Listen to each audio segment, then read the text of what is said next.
Okay, so this is an interesting story. I was gonna try to make an AI or a custom chat GPT called AI Diplomat, but I did a search for it and somebody's already done it, so I'll go ahead and feature that instead here. So what you want to do is go to chatgpt.com. You can, well, I've already got it here. You have to go to Explore GPTs. I'll search it this way to show you how to get to it. You just search for Diplomat. That should be enough. There's one called the Diplomat. Oh, never mind. Let me do that.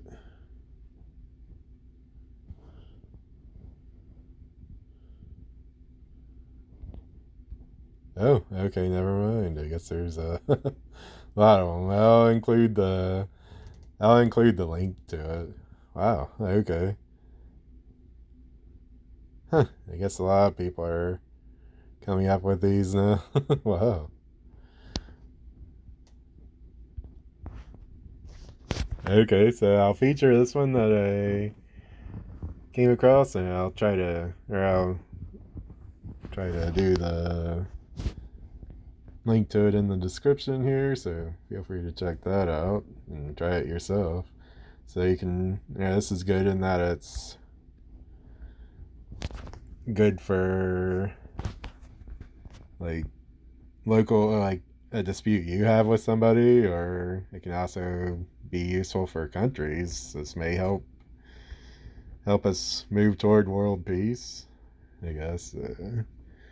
I don't think we'll have true world peace, at least, well, I think the Antichrist is going to come and bring us a false sense of that at some point, but I think we'll truly have it after a tribulation, after Jesus returns, but this may get us to at least a more peaceful world here. So let's do their default here. I actually had an idea on this, so actually I could go ahead and have it read it too.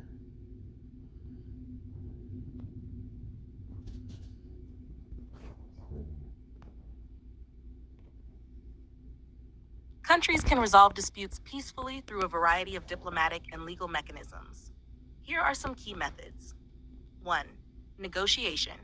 Direct talks between the parties involved can help clarify issues, identify common ground, and develop mutually acceptable solutions. 2. Mediation.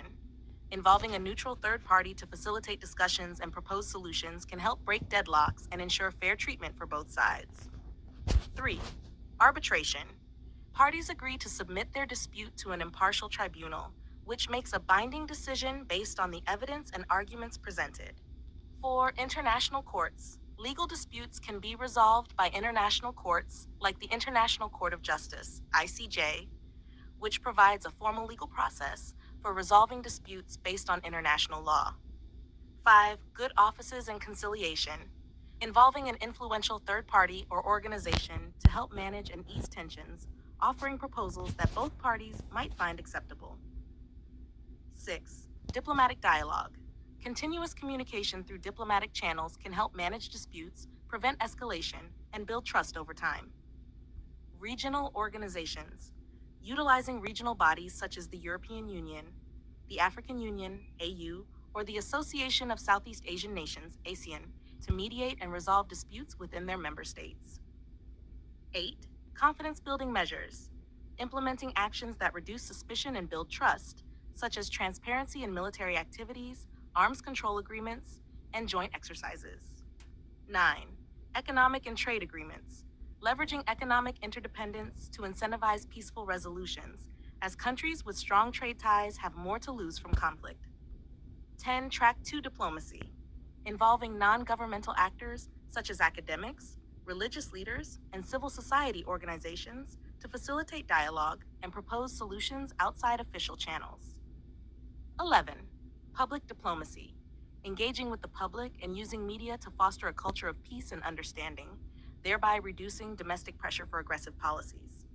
12. International organizations, engaging with organizations like the United Nations, UN, to provide a platform for discussion, mediation, and peacekeeping operations. By combining these methods, countries can effectively manage and resolve disputes without resorting to conflict, ensuring stability and fostering long-term cooperative relationships. Okay, so I guess I'll ask it my idea here. So my idea is, why don't we just have like have an international agreement that nobody invades anybody? So let me ask it about how that might go.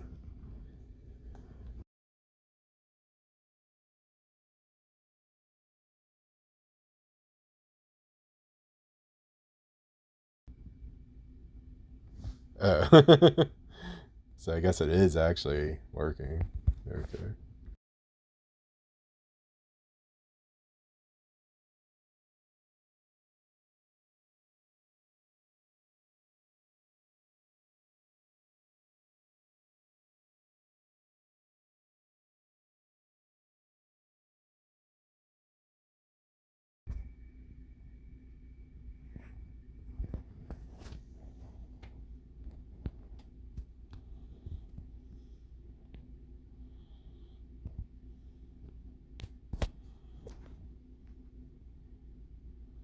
I'm sure some nations are going to be bad and do it anyway.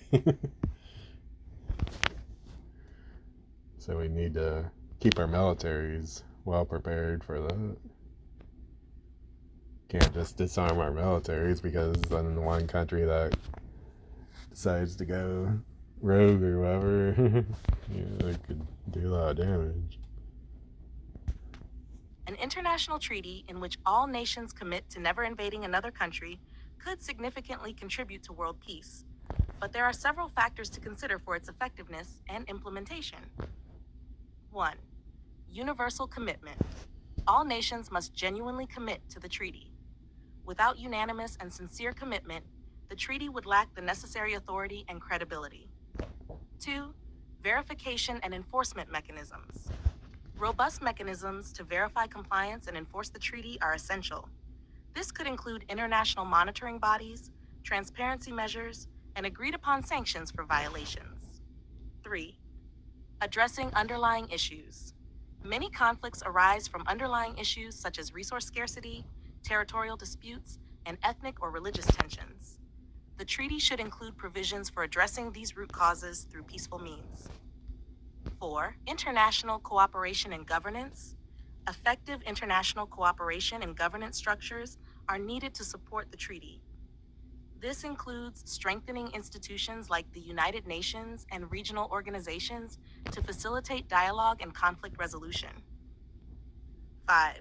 Economic and development support. Providing economic and development support to countries can reduce the incentives for conflict. Promoting economic interdependence and equitable development can help build a more stable and peaceful international system. 6. Education and culture of peace. Promoting a culture of peace through education, media, and public diplomacy can help change attitudes and reduce the likelihood of conflict.